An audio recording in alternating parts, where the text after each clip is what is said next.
she thought it would be a win, a power move, a carefully calculated moment of feminist solidarity that would boost her brand and remind the world of her connections to greatness. Meghan Markle, once again at the center of her own spotlight, invited Tina Knowles, yes, Beyoncé's mother, onto her podcast, Confessions of a Female Founder. It was supposed to be graceful, empowering, a girl boss showcase, but it didn't go that way. Instead, what unfolded was something raw, something real, and painfully unscripted. Because while Meghan tried to steer the narrative, deliver the talking points, and wrap herself in the aura of legacy and success, Tina Knowles didn't come to play that game. She came as herself, seasoned, grounded, unimpressed, and in doing so, she exposed something far deeper than Meghan ever intended. Not with malice, not with shade, just truth. And as each minute passed, Meghan's polished persona began to crack, not under attack, but under contrast. This wasn't a takedown, it was a mirror. And Meghan, she couldn't look away. From the very first sentence, something felt off. Meghan opened the episode with a kind of breathless admiration that was meant to sound empowering, but landed differently. She called Tina Knowles an inspiration, praised her for still creating and still doing the thing in her 70s, as if being a capable woman past middle age was a small miracle in itself. It wasn't flattery, it was condescension wrapped in well-meaning words, the kind that makes you smile politely while squirming inside.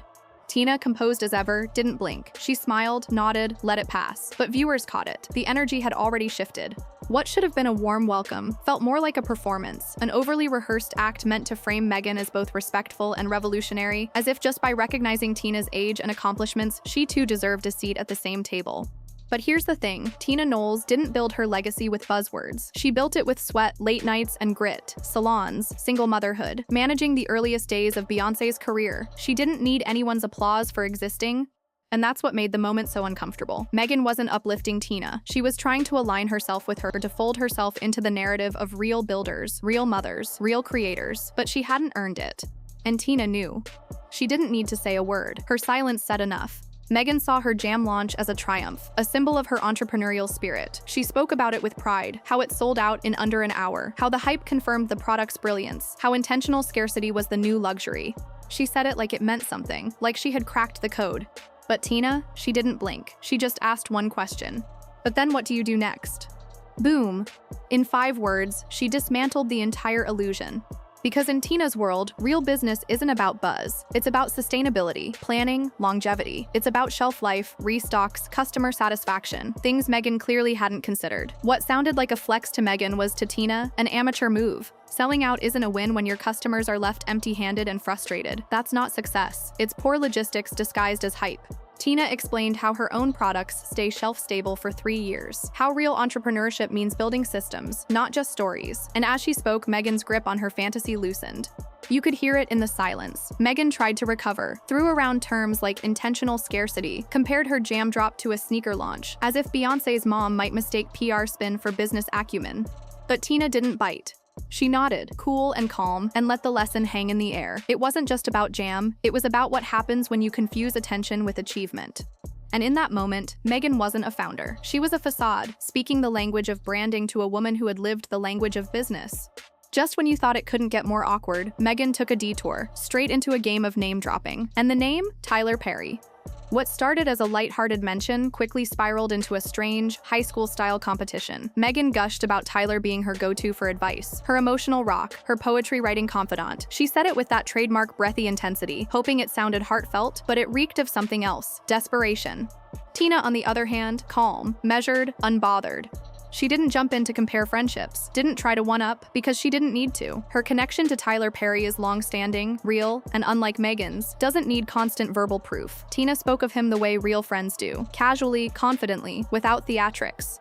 Meanwhile, Meghan kept circling back, almost begging for Tina's validation, like saying Tyler's basically family to me might win her points in some invisible game. But the more she tried to assert her closeness to powerful people, the more distant she seemed from authenticity. It wasn't just about Tyler Perry. It was about image versus identity. Tina didn't need to say it out loud. Her ease said everything. Real connections don't need performances. And Meghan's eagerness to perform hers only made the cracks more visible. If the earlier moments were awkward, this part was brutal because it was quiet. Tina began to speak from the heart, not about brands or Beyoncé or fame, but about something far more powerful, family. She shared how she prioritizes connection over pride, how she's learned to pick up the phone, apologize first, and never let anger turn into distance. She talked about the effort it takes to nurture relationships with her daughters, to repair, to forgive, even when it's hard. It was raw, it was real, and it was everything Meghan's life isn't. As Tina described choosing reconciliation over ego, the silence on Meghan's end said more than words ever could. She nodded along, said all the right things, but the subtext was deafening. Because when Tina talked about never wasting time being estranged from loved ones, everyone thought the same thing. Meghan has wasted years. Years feuding with her father. Estranged from half-siblings. Burned bridges with the royal family. A husband now isolated from his own bloodline. And Meghan, she tried to catch up, tried to manufacture her own moment of depth, spoke vaguely about maybe starting a business one day with her daughter, Lilibet. A sweet idea, but it landed flat. Not because it wasn't possible, but because it felt like a performance, a fantasy, spoken to match the mood, not born from lived experience. Tina had built something with her daughters. Meghan was imagining it. And that contrast, it was undeniable. One woman spoke from memory, the other from marketing. Then came the moment that told you everything you needed to know without Meghan even realizing it. Tina casually referenced her new book, a project that had already hit bestseller lists. She quoted a passage, something honest, something heartfelt. And Meghan, she froze for half a second too long. Then came the cover-up. "Oh, that's in your book? I can't wait to read it," she said, her voice too bright, too quick. But everyone watching or listening knew the truth. She hadn't touched it.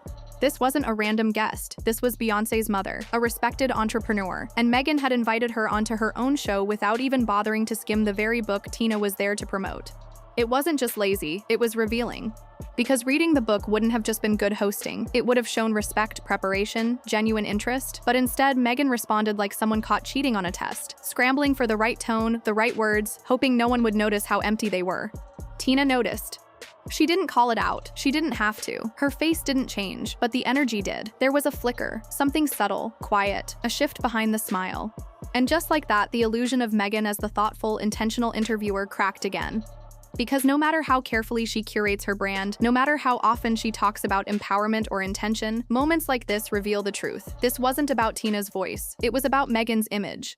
And forgetting to read the book, that was the clearest proof yet. It was quiet, calm, and completely devastating. Tina didn't raise her voice, she didn't make a scene, she just spoke gently about something that many avoid confronting: bitterness. She talked about pain, about hard chapters, about betrayal, loss, and disappointment. But then she said the thing that stopped everything cold.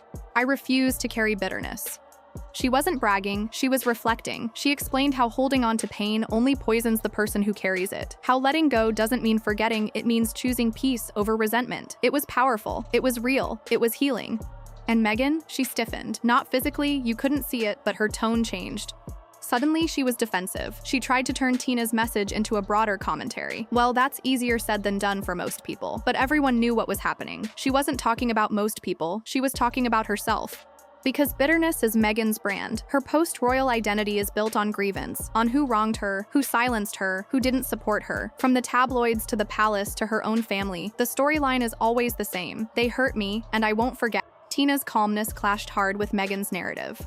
One woman had been through hell and chose healing. The other, still holding every slight like a badge of honor. And in that contrast, a deeper truth emerged.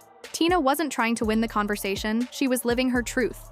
Meghan was trying to control the story and losing grip with every passing minute. It could have been a moment of connection, a rare chance to go deeper. Tina began to speak about her faith, not religion in the traditional sense, but something more personal. She talked about leaning on a force greater than herself during the darkest seasons of life. She didn't preach, she didn't perform. It was honest, grounded, and quietly moving. But instead of leaning into that vulnerability, Meghan swerved hard. She shifted the conversation back to herself, launching into yet another monologue about believing in her own strength. No acknowledgement of Tina's words, no curiosity, just another opportunity to reframe everything through her own spotlight. And then, almost on cue, came the bees. Tina casually mentioned having allergies. It was a throwaway line, but Meghan turned it into a weird promotional pivot. She lit up talking about her backyard apiary, how she gives honey from her own hives to Archie's friends, how generous and holistic she is. Suddenly, it wasn't about allergies anymore. It was about Meghan the savior, Meghan the nurturing Earth Mother. And then, the strangest flex. "Oh, Beyoncé has bees too," she added, like it was her final card to win Tina over. But Tina didn't flinch. She nodded, smiled politely, and let the moment die. The contrast couldn't have been sharper. Tina was sharing beliefs. Meghan was selling a brand. One spoke from experience, the other from marketing copy. And in trying so hard to create connection, Meghan exposed something deeper. She doesn't really connect, she redirects, rebrands, recenters. Even when someone's sneezing, she finds a way to make it about herself. Tina didn't say it to be cruel. She said it casually, like it was just another story, but the subtext landed like a lightning strike. She mentioned Beyoncé's big concert, the one that had Oprah, Gayle King, Tyler Perry, an entire lineup of icons in attendance. And Meghan? Nowhere on that guest list. Tina didn't call it out. She didn't need to, just the quiet listing of names was enough. It was a soft flex, graceful but unmistakable, and Meghan, sensing the sting, tried to cover with enthusiasm. "Oh, I bet it was amazing," she said, her tone just a little too tight, her smile just a little too fixed. But the performance was cracking. Then came the real twist. Meghan revealed that her mother, Doria, had gone to a Beyoncé show without telling her. She said it like it was funny, lighthearted, but that one line said everything. Even her own mother didn't feel the need to coordinate something as meaningful as that with her. That wasn't just a missed invite. That was a relationship detail Meghan probably didn't mean to share. And in that moment, the theme of the episode clicked into place. Everyone around Meghan seems to operate independently because they're no longer orbiting her world of control, optics, and performance. Tina's comment wasn't an attack, it was a window, and through it we saw Meghan for what she's become, someone so focused on appearing connected, she's missing the real connections happening around her. Sensing the episode slipping out of her control, Meghan did what she always does when the energy turns against her. She reached for emotion. She brought up her son Archie, spoke softly about how he's turning 6, how quickly time has passed, how she still remembers holding him as a baby. It was supposed to be a touching moment, vulnerable, grounding. But it didn't land, because it didn't feel spontaneous. It felt scripted, like something she had planned to say regardless of where the conversation went. Not a reflection of the moment, but a rehearsed attempt to reclaim control over the tone of the episode. Tina listened graciously. She didn't interrupt, she didn't redirect, she let Meghan have the floor. But the emotional dissonance was impossible to ignore. Tina had just spent the episode speaking from a place of lived experience about her daughters, her struggles, her choices, her faith. None of it had been curated, it had been real. Meghan, in contrast, offered emotional vignettes, pieces of a narrative crafted to seem authentic but lacking the rawness that makes true vulnerability resonate. And then came the final line. "We have a date night tonight," Meghan said with a smile, her voice dipped in calm, as if to assure everyone that despite everything, her life was perfect. It wasn't just an update, it was a calculated signal. "Look, my marriage is strong, my life is balanced, everything's under control." But when someone has to remind you that often, it's usually because it's not true. The timing felt desperate, like she was clinging to the last thread of narrative power in an episode she no longer owned. By the end of the episode, the difference between the two women wasn't just noticeable, it was the entire story.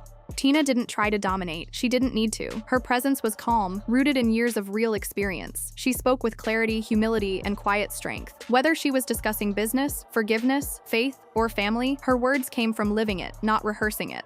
Meghan, on the other hand, cycled through every tool in her arsenal. She tried flattery, she tried buzzwords, she tried emotional anecdotes, strategic vulnerability, even subtle flexes designed to steer the narrative, but none of it stuck, because next to Tina's authenticity, every move felt performative. There was one moment that sealed it.